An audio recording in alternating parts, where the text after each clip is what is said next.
Ja som utekol do ohňa. Chcel som tá ja zabiť už.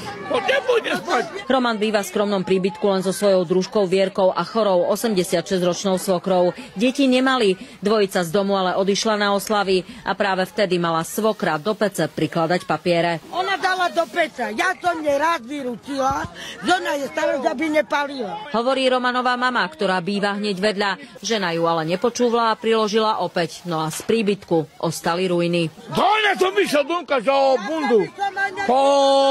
Tá moja koženka stolo 83 €. Podpalila mi bunda.